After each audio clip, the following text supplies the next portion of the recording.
এবারে পরপর 3টে ফেসবুক মেসেজ পড়বো। প্রথমটা যে পাঠিয়েছে, বাবা, সন্দীপ রাউডি ঠাকুর। সন্দীপ বলছে, হাই মোনালিসা, তোমার হাসিটা খুব মিষ্টি, থ্যাংক ইউ। জানো এখন আমার কোনো গার্লফ্রেন্ড নেই, একজনকে ভালো লেগেছিল কিন্তু তাকে বলতে সাহস পাইনি। আমি এখন বিকম সেকেন্ড ইয়ারে পড়ি। তোমার কি মনে হয় এখন আমার কি এটা করা ঠিক?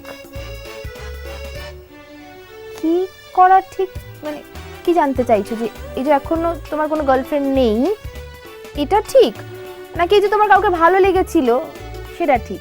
এই যে ভালো লেগেছিল কাউকে তুমি সাহস করে বলে উঠতে পারোনি সেটা ঠিক, নাকি এটা জানতে চাইছো যে এই যে তুমি বিকম সেকেন্ড ইয়ারে পড়ছো সেটা ঠিক কিনা?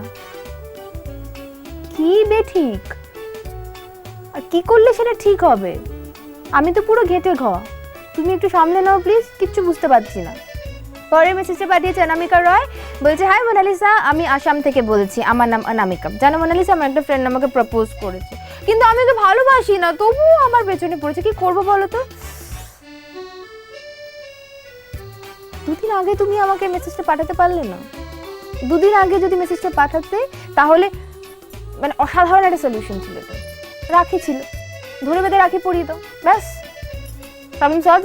এনিওয়ে ডাজন্ট ম্যাটার, ওকে তুমি ফোন করো, ফোন করে ওর সঙ্গে দেখা করো, বলো বিলেটেড হ্যাপি রাখি, অথবা এটা রাখি পরিয়ে দাও। একবার ট্রাই করে দেখো, it might work out. Okay, all the best. পরের মেসেজটা আমাকে পাঠিয়েছে অস্মিতা সেইট। অস্মিতা বলছে, মনে হয় যে এই প্রথমবার তোমাকে ফেসবুকে মেসেজ করছি। জিদ্দার আওয়ারা মুভির সবকটা গান খুব ভালো লেগেছে, এর জন্য জিৎ গাঙ্গুলিকে থ্যাঙ্কস। প্লিজ তুমি আমার মেসেজটা পড়ো, তোমাকে আরও মেসেজ করব।